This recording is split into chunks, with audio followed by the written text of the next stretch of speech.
प्राचीन बंगाली टोला inter college एवं primary school का वार्षिकोत्सव एवं 155वां पुरस्कार वितरणोत्सव समारोह विद्यालय के सांस्कृतिक मंच पर श्री अमिताभ भट्टाचार्य अध्यक्ष प्रबंधन समिति की अध्यक्षता में संपन्न हुआ। समारोह मुख्य अतिथि पद को श्री सौरभ श्रीवास्तव, माननीय विधायक कैंट एवं विशिष्ट अतिथि पद को डॉक्टर शुभेंदु भट्टाचार्य, IAS अवकाश प्राप्त प्राचीन छात्र डॉक्टर सोना भट्टाचार्य तथा काकोरी कांड के नायक अमर शहीद श्री सुरेश चंद्र भट्टाचार्य के पौत्र श्री शोभन भट्टाचार्य, विपणन प्रबंधन LIC एवं प्राचीन छात्र अवकाश प्राप्त अभियंता श्री स्वामीधीन अधिकारी ने अलंकृत किया। कार्यक्रम का शुभारंभ अतिथियों के कर कमलों द्वारा दीप प्रज्वलन तथा छात्र राजा तिवारी वेद मिश्रा के मंगलाचरण तथा शिवम तिवारी के सरस्वती वंदना से हुआ। राज्य पुरस्कार प्राप्त डॉक्टर जितेंद्र कुमार मिश्र द्वारा रचित विद्यालय का कुल गीत, छात्र देव बसाक तथा अतिथि परिचय, विद्यालय के प्रबंधक अशोक कांति चक्रवर्ती तथा अतिथियों का स्वागत प्रधानाचार्य डॉक्टर ब्रिजेश मणि पांडे ने किया। बच्चों द्वारा प्रस्तुत सूफी गीत, बांग्ला गीत, गंगा गीत, जादू का कार्यक्रम, भजन, डमरू वादन तथा छोटे बच्चों के नृत्य ने खूब जलवा बिखेरा। इस अवसर पर बोर्ड परीक्षा में जनपद की मेरिट लिस्ट में विद्यालय का नाम रोशन करने वाले छात्र ऋषि प्रसाद गुप्ता सहित तमाम उन छात्रों को पुरस्कृत किया गया जिन्होंने वर्ष भर किसी न किसी रूप में विद्यालय की प्रतिष्ठा में चार चांद लगाए। प्राथमिक एवं इंटर कॉलेज के छात्रों ने अपने योगासन के माध्यम से स्वस्थ रहने का संदेश प्रस्तुत किया। विद्यालय का वार्षिक रिपोर्ट उप प्रधानाचार्य शैलेंद्र कुमार जायसवाल तथा प्राथमिक की प्रधानाध्यापिका मंजू बसाक ने प्रस्तुत किया। इस अवसर पर भोलानाथ सभागार में भौतिकी प्रवक्ता लालमणि तथा कला अध्यापक प्रकाश नारायण सिंह के निर्देशन में विद्यालय एवं कला प्रदर्शनी लगाई गई है। धन्यवाद ज्ञापन प्रवक्ता दिनेश तिवारी एवं मंच संचालन रामफल तथा सुरभि पाल ने किया। इस अवसर पर सुशील कुमार मिश्रा, सुनील कुमार सिंह, दीनानाथ राम, मेजर विमल कुमार राव, अभिजीत कुमार, राजेश कुमार श्रीवास्तव, सुषमा श्रीवास्तव, रामयश पांडे, जयंत चौधरी, मंजीत रामलखन आदि अध्यापकों ने अपनी सक्रिय भूमिका अदा की है। मैं डॉक्टर ब्रजेश मणि पांडे, प्रधानाचार्य बंगाली टोला इंटर कॉलेज वाराणसी।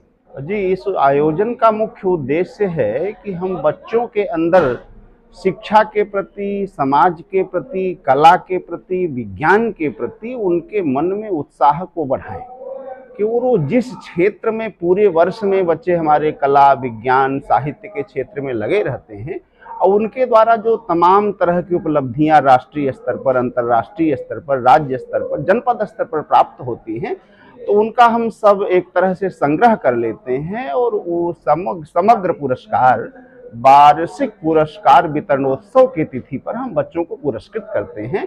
और इसमें बंगीय समाज की बड़ी मुख्य भूमिका है। बहुत से बंगीय समाज के सम्मानित लोग आते हैं और हम उनको नहीं भी जानते हैं तो बच्चों को पुरस्कृत करते हैं। जब ही जैसे आज ही एक हमारे बंगीय समाज के जो पेंसिल्वेनिया यूनिवर्सिटी में प्रोफेसर थे, आज आकर के 4 बच्चों को 10-10 हज़ार का पुरस्कार उनके द्वारा दिया जा रहा है।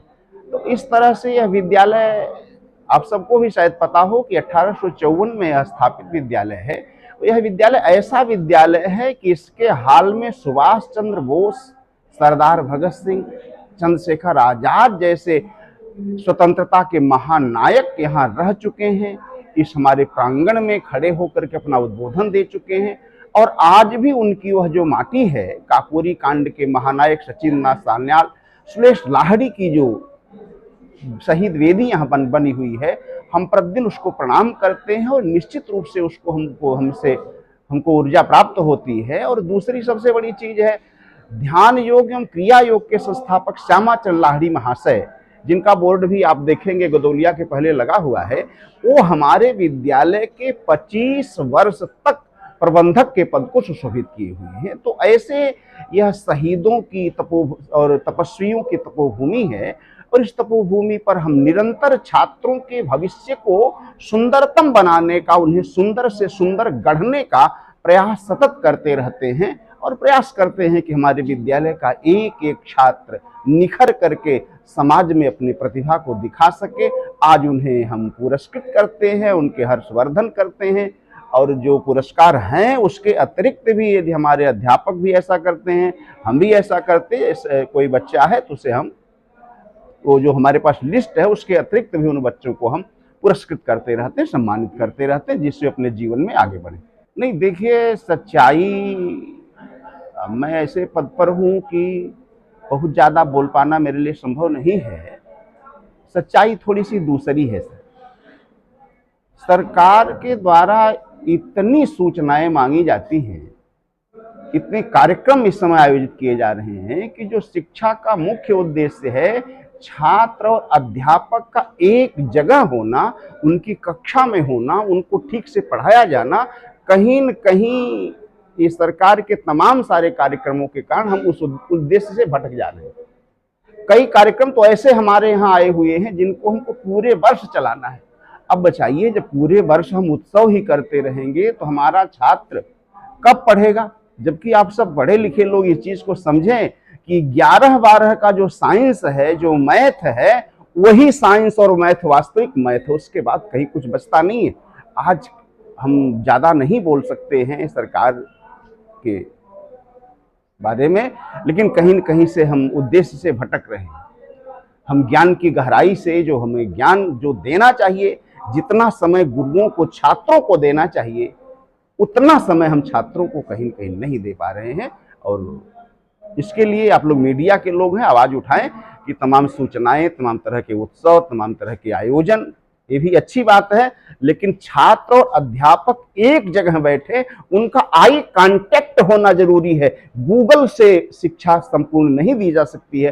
संभव है शिक्षा दी जा सके, लेकिन संस्कार नहीं दिए जा सकते। संस्कार तभी दिया जा सकता है जब गुरु और शिष्य एक साथ बैठेगा। तो मैं यही भारत सरकार से और मीडिया के लोगों से निवेदन करना चाहूँगा कि छात्रों और अध्यापकों को एक साथ बैठने का अवसर प्रदान किया जाए, तभी यह राष्ट्र उस अपनी प्राचीन गुरुकुल परंपरा को कहीं न कहीं थोड़ी बहुत मात्रा में स्वीकार कर पाएगा और भारत पुनः विश्व गुरु बनने की केवल बात करता है, वास्तविकता ऐसी नहीं है।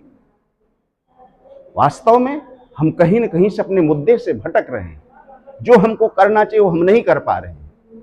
तो इस तरह से छात्र सरकार को नियंत्रण करना है तो देखे कि अध्यापक विद्यालय आ रहा है कि नहीं आ रहा है, वो अपनी घंटी पढ़ा रहा है कि नहीं पढ़ा रहा है। ये बहुत अच्छी चीजें हैं। इस तरह की चीजें सरकार के द्वारा होनी चाहिए। अब इस तरह की चीजें कि तमाम तरह के आयोजन, तमाम तरह के क्रियाकलाप, तमाम तरह के प्रतियोगिताएं हम पढ़ाएंगे कब बच्चों को? तो ये बड़ी चिंता का विषय है। और प्राथमिक में भी यह शिक्षा, यह जो चीजें हैं प्राथमिक शिक्षा को भी प्रभावित कर रही हैं और माध्यमिक शिक्षा भी कहीं न कहीं इन चीजों से प्रभावित हो रही है। तो तमाम तरह से छात्रों को, अध्यापकों को एक साथ बैठाने का प्रयास सरकार को करना चाहिए, ये मेरा मानना है।